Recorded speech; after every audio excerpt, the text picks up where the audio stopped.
All right, so I guess you want to see inside.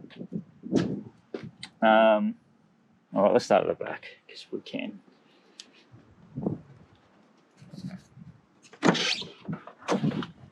Alrighty, so if you've seen my stuff before, I did have a fold-down table, took the whole thing here. It was great, except preferred actually having a table. So I carry a table with me when I go camping nowadays instead. All right, so inside we've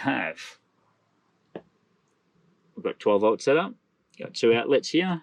We've got a switch here for light in the awning, which is white. If I did it again, I'd change it to an orange one because you always need a light at night time, and then at night time you have bugs.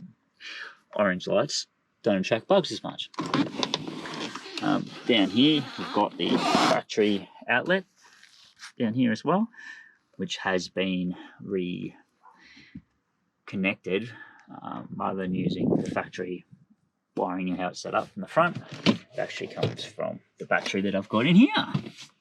So let's put it out. So a little bit of effort goes into this. So this is a deep cycle battery. Actually, not really. It's a marine battery, which is not quite the same. There are some fors and againsts for running this kind of battery, and particularly running in this particular spot. You'll see that this is sealed, but it is vented because it needs to be. I've just got this simple setup on the top, holding it to keep this wooden part off the terminals. So I can still stack things in there. Like normally there's toilet rolls and stuff stacking on top of that. In here, a little bit of electrical stuff and my tie downs. So yeah, down the bottom in there's actually some eyelets which go through the bottom of the car. Don't know if you can really see that, but that's where this strap goes around and holds it down. There's one on each side. It's not going to go anywhere. It's very sturdy. All right.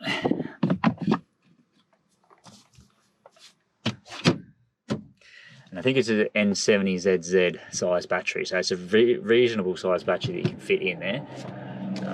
But if you do that, actually, it's a bit hard to see on this side. I'll just go over here because it's the same. You can see here, this bit is just hollow, for lack of a better word, underneath there. So when you load this up with the weight of a battery, it'll crackle through this and try to spade that back out and make it flat, and it'll ruin your box. So you don't want to do that.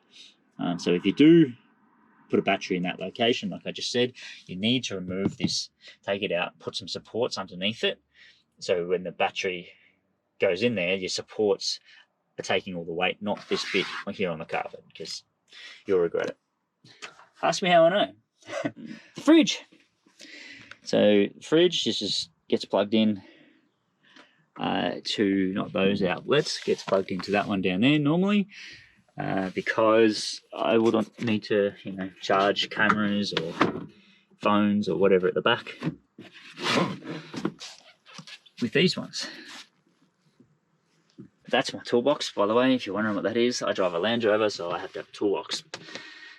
That's just how it goes. Anyone else would agree with me if you own a Land Rover? Because it's expensive just to rely on anyone else. But also, you keep getting told all the time there's no spare parts anywhere around the country. But I've never had that problem, ever. And I've got a D2. Like if you had a Defender or a D1 or a Range Rover Classic, I would just parts everywhere. But I went to probably really the most remote place in Australia that I can think of, west of Alice Springs, and I had choice of 3 Disco 2s, and 2 of them were 2.8. So that was quite interesting. Also up Cape York, I did a diff, and also had access to 2 Land Rovers up there as well. So it still take parts everywhere. All right, so you'll see that I've removed my 2/3 of my rear seat, and I've just got the 1/3 over there. There's only 2 of us, so this makes it a little bit more convenient for us. It's really easy to put the other seat back in, but for weight management, having a toolbox here to counteract the weight, to balance the car as much as I can, and to reduce the unneeded weight. That's why it's there or removed. I think it's about the same weight as that seat. If anyone's ever removed one of these seats out of their car, they're heavy. Down here I have a Barco all aluminium jack. The whole thing is aluminium, not including these bits on the side, everything. And it's much lighter. And everyone who's got a D2 will know that their jack probably doesn't work because it gets stored on its side in the engine bay. Eventually it stops. I go full driving all the time, and I think these are the most useful jacks to have. So if you can fit one in your car, put it in. I find it safer. I'm not a really huge fan of high lift jacks. I think they're very in the wrong hands, they can be dangerous. And I think, why not safety first? This goes up quite high. It's like 750 mil or something, so it's plenty big enough. All right, so there you go. So you can see that there, the recovery gear in the bag, and damper and water. Yeah, I've always got water. So that's normally for the radiator. Had an issue sometimes, and the car runs a little bit warm. You know, from experience, I just carry water with me now, and I don't carry coolant on purpose because I can use the water for multiple different things. All right, so from the cockpit, we have, I like this steering wheel.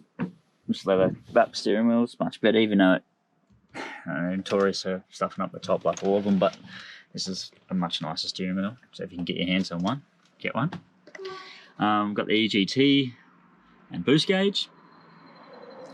This is a SAS one. I've got other SAS ones which I think are better quality than this one, which isn't surprising because this gauge costs just as much as, it's 2 gauges, it's the same price as, well, cheaper than one of the other ones I had.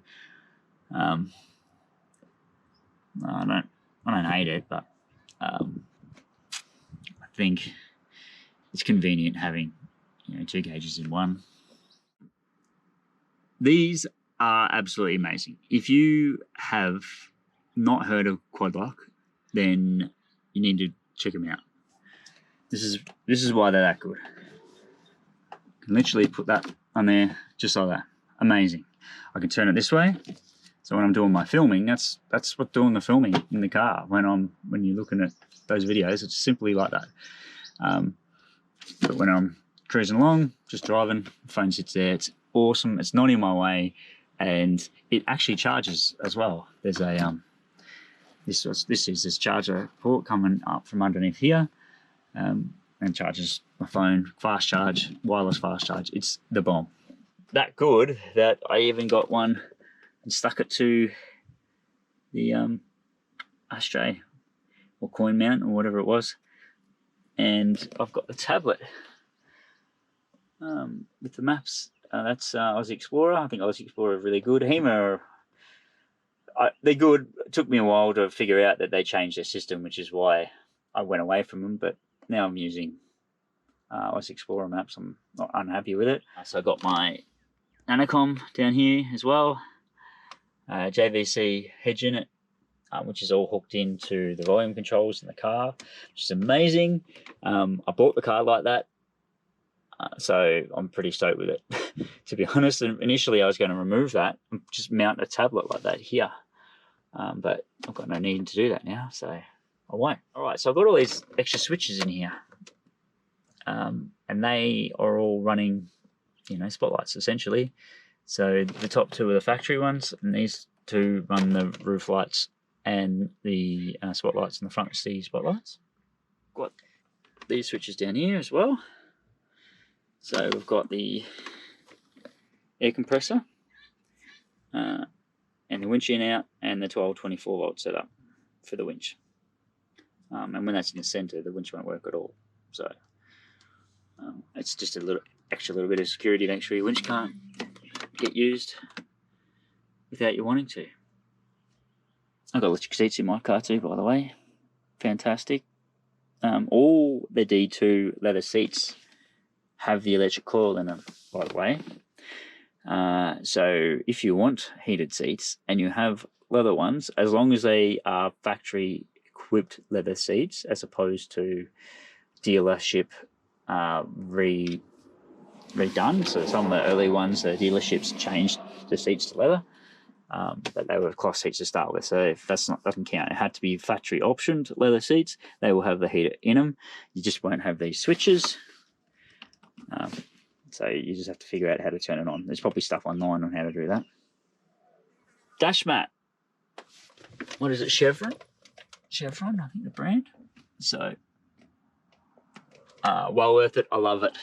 I actually really like it. So it wasn't even that much. I can't remember how much it was now, but it wasn't a ridiculous price. And it just tidies up the car, and it protects the dash from cracking. And I got my GoPro mount up the top here. So that's where I'm mounting the GoPro all the time when, again, in my videos, when you're looking out of the car. I've got to get keen to put that on the outside, so I get rid of some of the glare off the windscreen. That'll get there eventually. This mirror. So the mirror is out of a HSE model. That's actually a compass. There you go. That's a startup thing. West. So it's kind of cool. I really like that because I need it, because anyone who knows me knows that I need that. UHF, another quick as purchase. It's an ICOM unit. There's a couple of different ICOM ones. This is a bit bulky, which is a bit of a pain. It's that bulky, but it's actually a really good unit. So I'm reluctant to get rid of it and change it to something smaller. So I really like it. Sometimes it's too good, but when you need it, you need it. The plan is to actually use that magnet there to hold this. Except guess what? That's LA. It doesn't work. I'll get around that eventually. Also got me little handhold up there, which is handy to have when you're four-wheel driving. For spotting people when you need to get out and communicate still. Microphone up there, that goes to the radio for hands-free. Oh, external mic. To the radio. Makes for better communication. One thing that I've always said is that you've got to have good communications when you're away. That's why I've got a great radio, because like everything in life, everything comes back down to communication. So make sure you got a good radio. Don't buy a cheap one. I don't think you can get away with just a handheld one like this all the time, because you can't. Anyway, enough lecturing.